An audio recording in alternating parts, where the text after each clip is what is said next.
이제 조금 있으면 2024년도는 지나가고 이제 새해 2020년도가 이제 시작이 됩니다. 2024년도는 개인적으로나 교회적으로나 그리고 나라적으로나 정말 많은 일들이 있었죠. 제가 이번 주 주일 예배를 마치고 잠시 쉬고 있는데 저기 사모님께서 우리나라에 비행기 사고가 일어났다는 말을 하는 것입니다. 그 소리를 듣고 제가 뉴스를 보는데 너무 가슴이 아프더라고요. 정말 마음이 많이 무너지는 기분이 들었습니다. 제가 이런 기분이 언제 들었었냐면 이전에 여러분도 잘 기억하시겠지만 세월호 사건 때 그리고 몇 년 전에 이태원 참사 때 그때도 너무나도 가슴이 너무나도 아팠는데 그 이후 이번 주도 너무나도 가슴 아픈 사건이 일어났습니다. 이 아픔을 어떻게 설명할 수 있을까요? 그리고 이러한 때 교회의 역할은 어때야 될까요?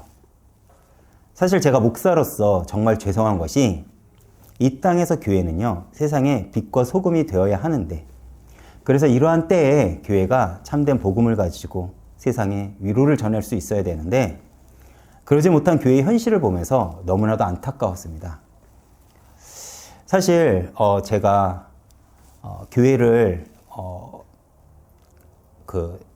알아보면서 느끼는 게 하나가 있어요. 오늘날 많은 상가 주인들이 자신들이 있는 그 상가에 교회가 들어오는 것을 원하지 않더라고요. 어느덧 교회는 세상 사람들에게 외면을 받게 되었습니다. 왜 그럴까요? 교회가 교회의 역할을 하지 못하고 참된 복음을 증거하지 못하고 사람들에게 위로를 전하지 못해서 그런 것 같습니다.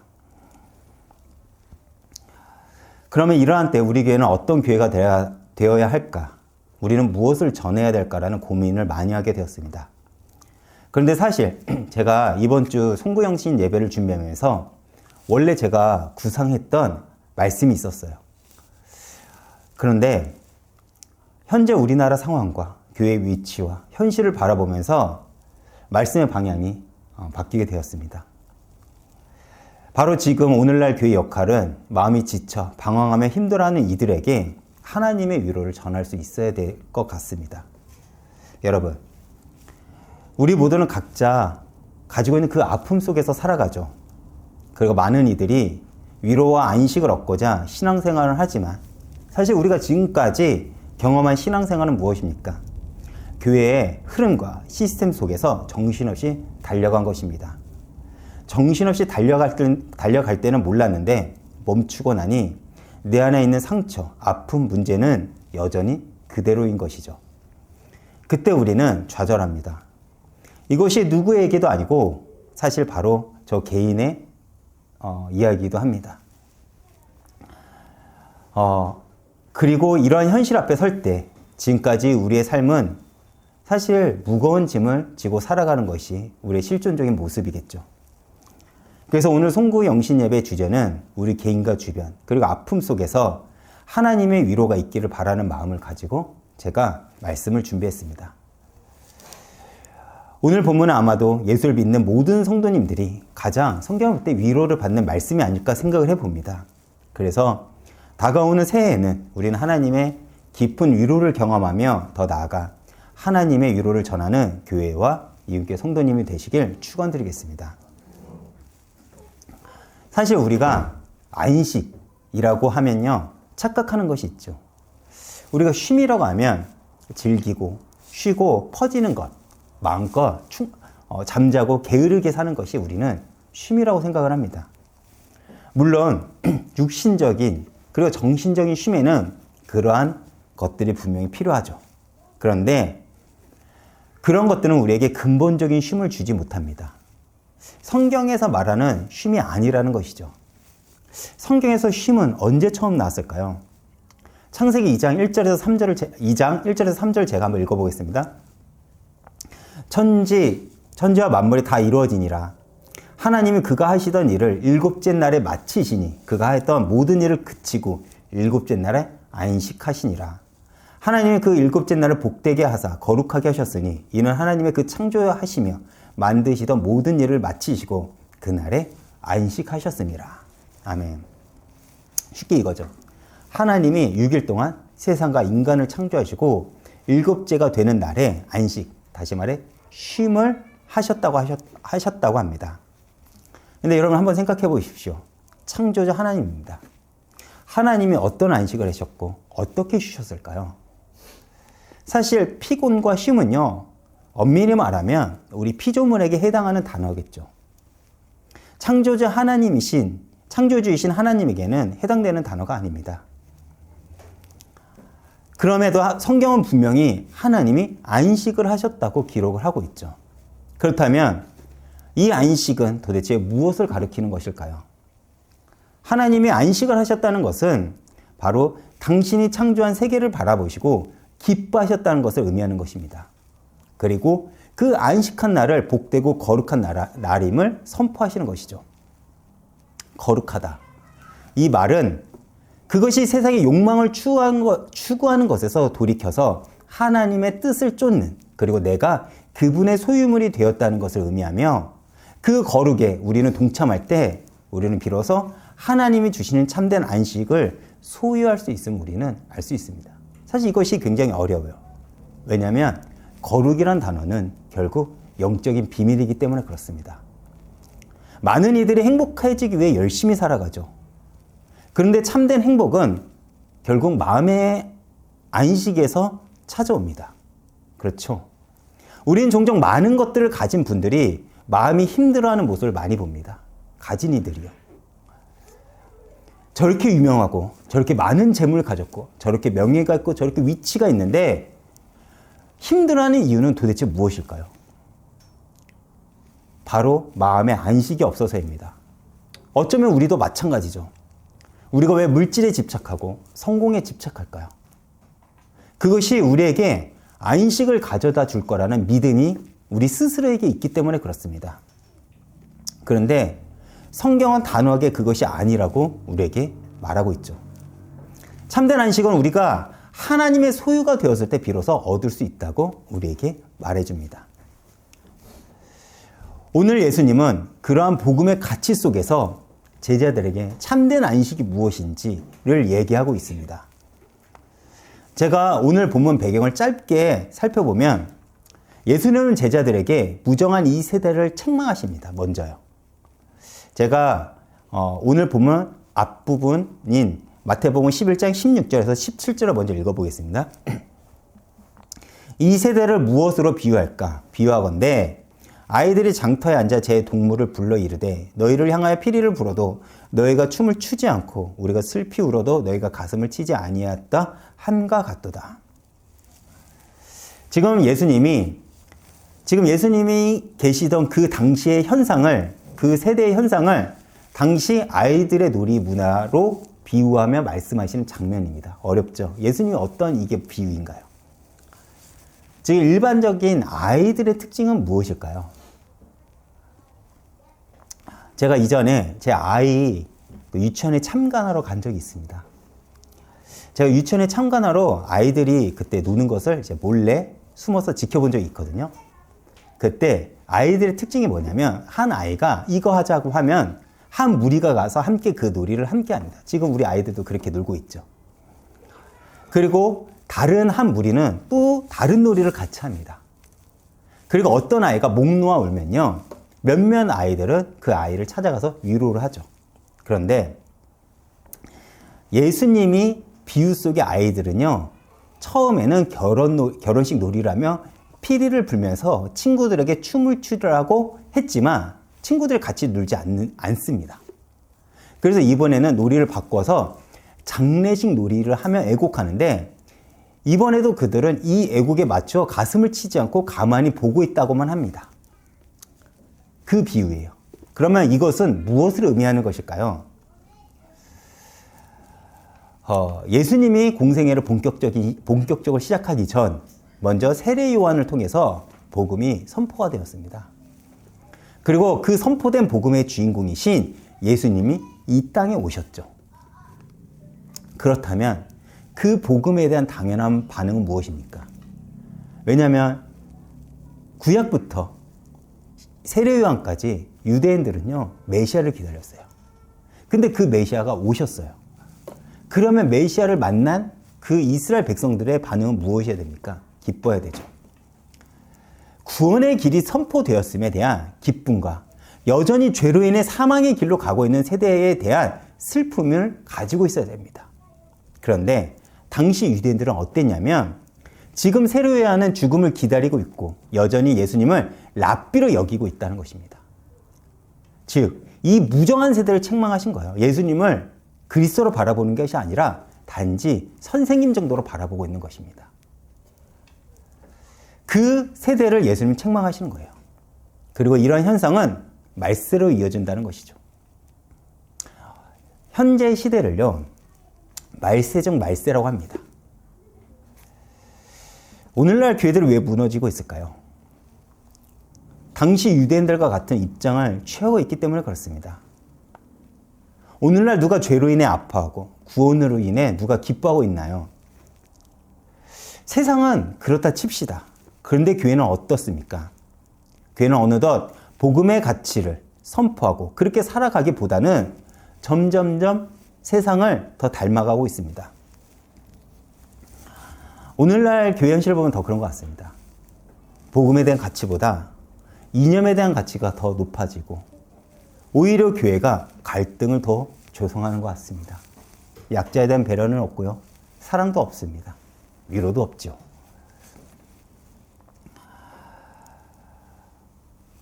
교회는 어느덧 복음의 가치를 잃어버린 것입니다.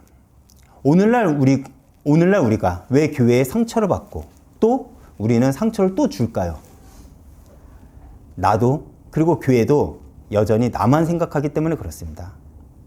그래서 그리스도에 대한 은혜에 대한 기쁨도 없고 자기 죄악에 대한 안타까움, 눈물도 없습니다.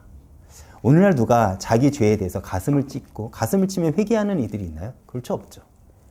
대부분의 많은 성도님들이 적당히 타협을 합니다. 그럴 수밖에 없네, 그 현실에서요.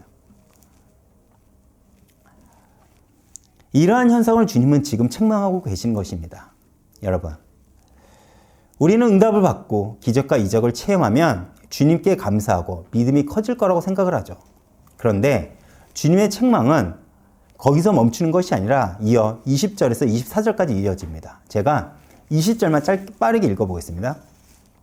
예수께서 권능을 가장 많이 행하신 고을들이 회개하지 아니하였으므로 그때 책망하시되.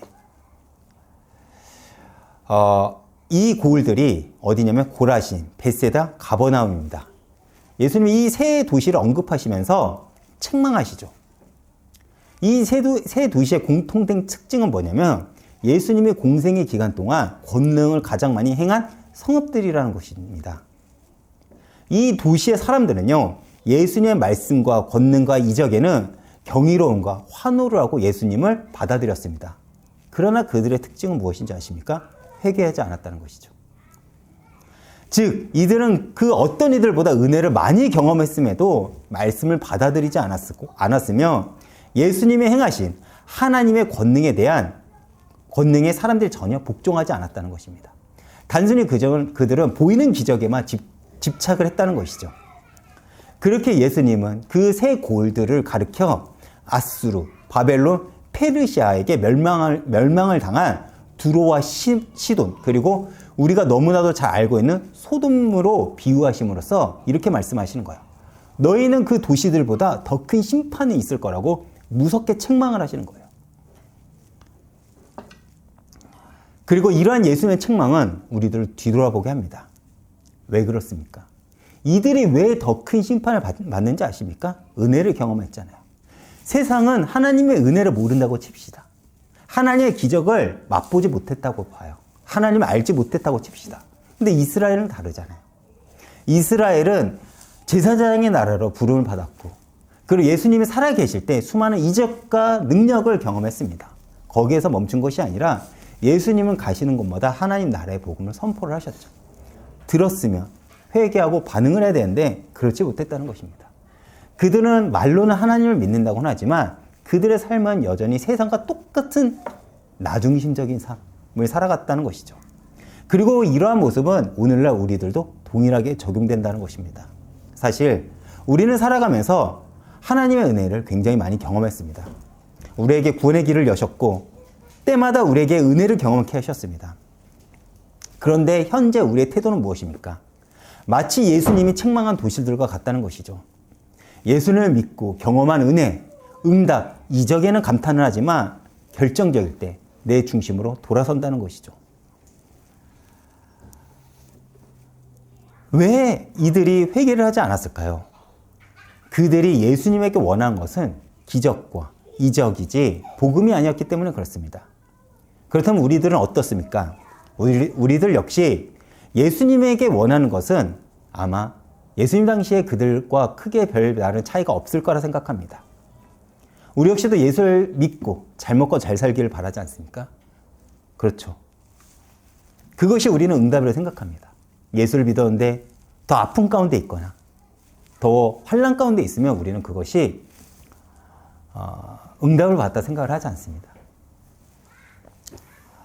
그렇게 많은 이들이 내게 조금만 불편함을 주면 우리도 회개 없이 돌아서는 것이 오늘날 성도님들의 모습이 아닐까 생각을 해봅니다. 여러분, 우리가 신앙생활에서 오해하는 것들이 있습니다. 어떤 증거가 있고 이적이 있는 것이 하나님의 은혜가 임했다고 우리는 생각을 해요. 근데 그것이 아니라는 것이죠. 우리는 신앙생활을 하면서 나의 삶에 내가 바라는 어떤 일들이 펼쳐지길 바라요. 그런데 오늘 우리가 말씀을 통해 아는 것이 무엇이냐면 은혜가 임한다고 사람들이 하나님을 인정하고 받아들이지 않는다는 것입니다. 우리가 언제 결정적일 때 우리가 교회에서 돌이키지 않습니까? 내 이익과 상충될 때. 근데 신앙은 내 이익을 쫓는 것이 아니에요. 믿음이라는 것은 절대자이신 하나님을 우리가 바라보는 것이지 내 이익과 내 상황과 내 이익을 쫓는 것이 아니라는 것입니다. 물론 하나님은 우리의 필요를 채워주십니다. 물론 하나님은 우리에게 더 좋은 것을 주시죠. 근데 그것은 하나님의 몫이라는 거예요. 그렇다면 어떤 이들이 주님의 위로와 참된 은혜를 경험할까요? 오늘 본문 25절을 제가 한번 읽어보겠습니다. 그때 예수님께서 대답하여 이르시되 천지의 주제이신 아버지여 이것을 지혜롭고 슬기 있는 자들에게는 숨기시고 어린 아이들에게는 나타내시면 감사하나이다. 여기서 지혜롭고 슬기 있는 자들은 긍정적인 의미가 아닙니다. 인간의 총명함, 다시 말해 스스로 지혜롭다 여기고 율법으로는 부족함이 없는 자기 스스로 천국에 들어갈 수 있다고 생각하는 사람들을 가리키는 거예요. 그리고 그 당시에 살았던 유대인들은 스스로가 선민이라고 생각을 했고 자기가 하나님의 백성이 아닐 거라고 생각하는 이들이 그들 중에 한 명도 없었습니다. 나는 우리 이스라엘 모든 백성들은 자신들은 선민이기에 당연히 구원을 받았을 거라고 생각을 해요. 그리고 어린아이들하고 기록한 이 말을 제가 원어에 가깝게 해석하면 이렇게 표현할 수가 있습니다.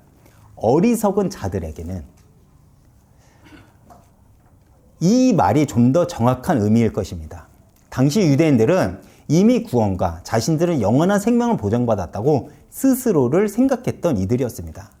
그런데 어리석은 자들은 누구를 가리킬까요? 그 시대에 사회적 규범적으로 규정했던 죄인들이에요. 이들은 자신들은 죽어도 하나님의 백성이 될 수 없었다고 생각하는 이들이었다는 거예요. 누구에게도 환영받지 못한 이들이에요. 그런데 주님은요, 그런 이들에게 하나님의 임재가 나타나신다는 것입니다. 오늘날 교회들이 왜 욕먹는지 아십니까? 이 모습이 교회에게 없는 거예요. 스스로가 구원을 받았다고 자랑하고 있습니다. 누가 그걸 증명하나요? 그래서 함부로 내 말이 옳다고 말을 하고 다닙니다. 정말로 예수님을 믿는 이들은요, 두려움과 떨림이 있습니다.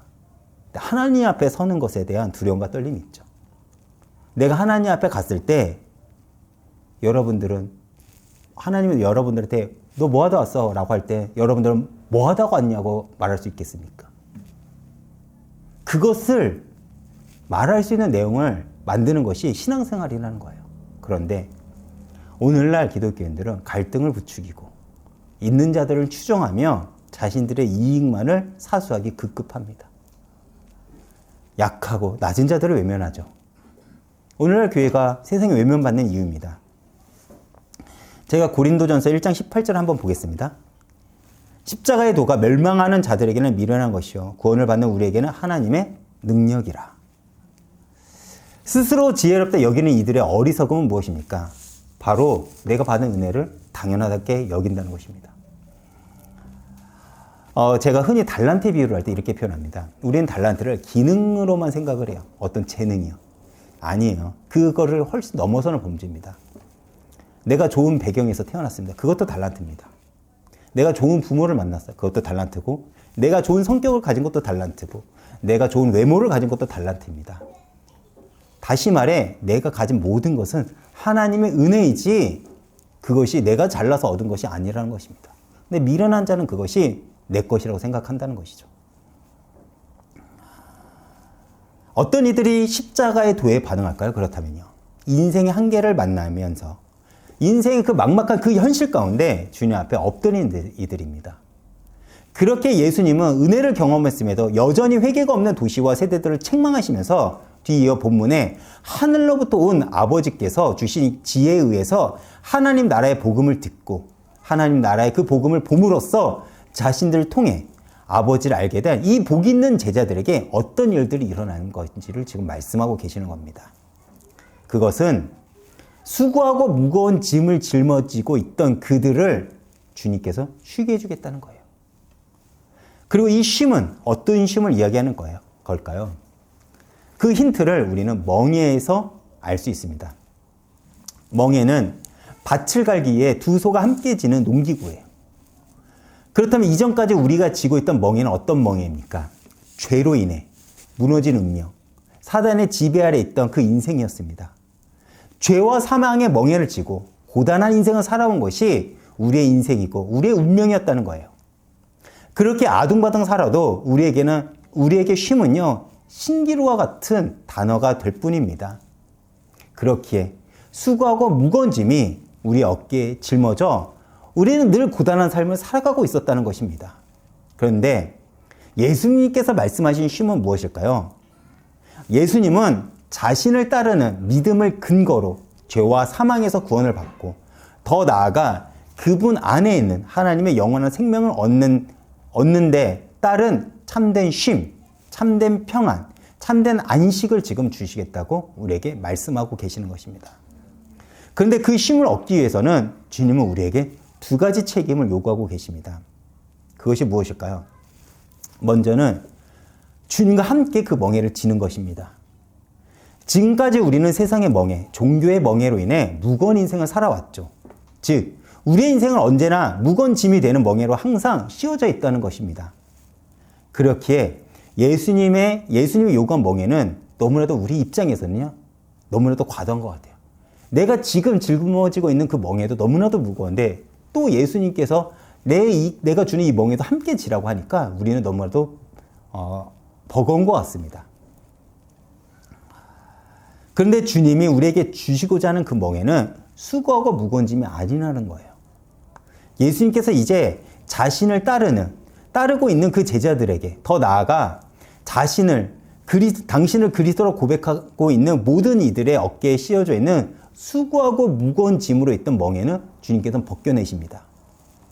세상에 짊어지게 한 멍에와 예수님에 의해 짊어지게 된 멍에는 어떻게 그렇다면 다를까요? 세상은요, 기본적으로 기브 앤 테이크입니다.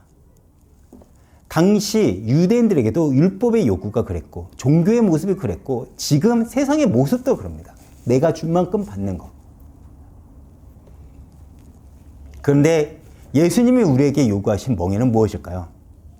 원래 하나님이 인간에게 원했던 참 율법입니다. 우리가 생각하는 그 기브 앤 테이크적인 종교적인 율법이 아니라 하나님은 원래 인간에게 주시고자 했던 그 쉼과 안식을 주고자 했던 그 율법이라는 거예요. 제가 마태복음 22장 37절부터 38절 읽어보겠습니다. 내 마음을 다하고 목숨을 다하고 뜻을 다하여 주 너희 하나님을 사랑을 하셨으니 이것이 크고 첫째 되는 계명이요. 이 말씀은 신명기 6장 4절에서 9절의 말씀을 예수님이 인용하신 말씀이죠.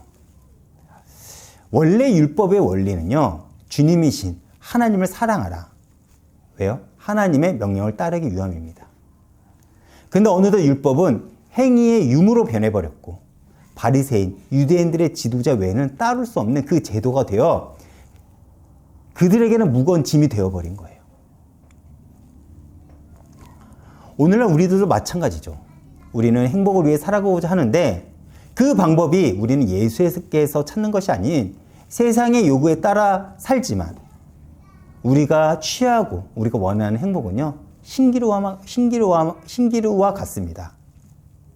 그 행복과 쉼을 얻기 위해 살아가지만 오히려 우리는 살면 살수록, 애쓰면 애쓸수록 우리는 수고하고 무거운 짐을 살아가고 있다는 것이죠. 그런데 주님은 그런 우리들에게 자신과 함께 멍에를 짐으로써 세상에서 지고 가는 무거운 짐을 벗어버리라고 요구하십니다. 즉, 주님이 우리와 함께 지고자 한 멍에는 하나님을 사랑하는데 큰 힘을 쓰는 것입니다. 하나님을 사랑하자고요.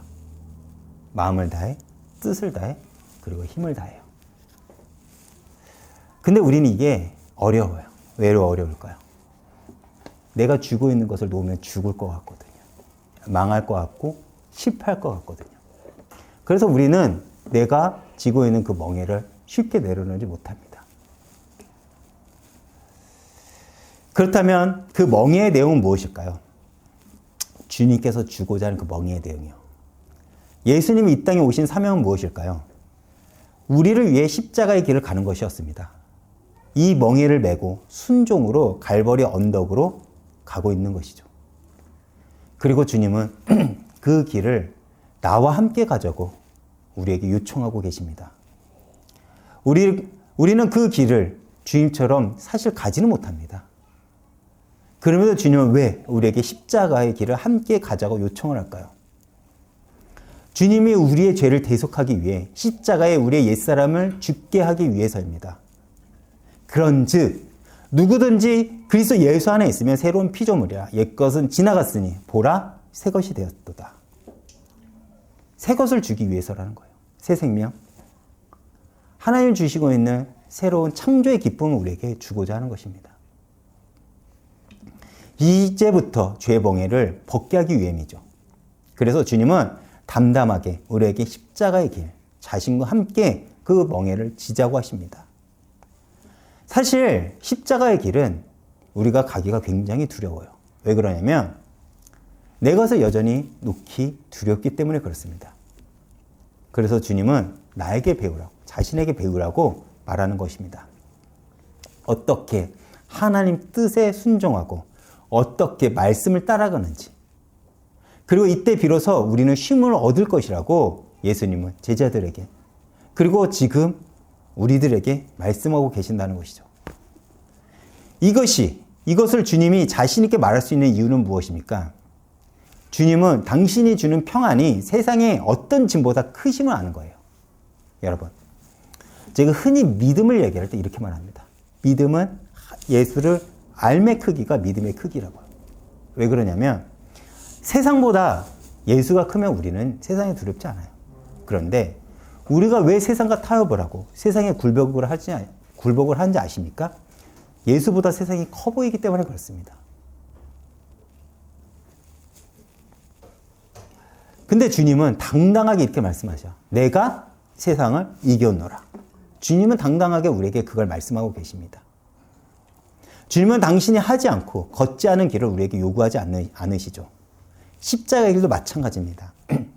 우리는 십자가의 삶이 무거울 거라고 불평을 합니다. 그런데 우리가 십자가를 지는 그 산 가운데로 들어가면요, 그 십자가의 무게와 열기는 먼저 주님께서 다 가져가시고 우리가 감당할 만한 것들만 우리에게 요청하신다는 것이죠. 그리고 우리가 지는 그 십자가까지 주님은 우리를 홀로 내버려 두지 않고 우리와 함께 그 길을 가신다는 것입니다. 즉, 이 길은 나 혼자 걷는 길이 아니요, 주님과 함께 걷는 동행의 자리가 되기에 주님은 당당히 우리에게 자신과 함께 멍에를 지자고 요구하시는 것입니다. 그리고 그 짐은 주님이 말씀하셨듯이 쉽고 가벼움을 그 길을 가본 자들만이 말할 수 있습니다. 사실 이 사실을 믿고 여러분들이 안다면 기꺼이 예수님의 초청에 우리는 수락을 하며 예수님의 길을 쫓을 것입니다. 결론입니다. 예수님은 우리에게 말씀하시죠. 수고하고 무거운 짐진 자들아 다 내게로 와라. 내가 너희를 쉬게 하겠다. 나는 마음이 온유하고 겸손하니 내 멍에를 메고 내게 배우라. 그러면 너희 마음이 참 평안, 참 안식을 얻을 것이다. 내 멍에는 쉽고 내 짐은 가볍다. 우리가 구원을 얻어 하나님 나라에 들어간 영원히 하나님과 더불어 평안을 누리고 안식을 갖는 것은 예수님을 온전히 의지하는 그 믿음으로 되는 것입니다. 그렇기에 예수님은 나와 함께 지는 멍에는 쉽고 내가 너희에게 주는 그 짐은 가볍다고 지금 말씀하고 계시는 거예요.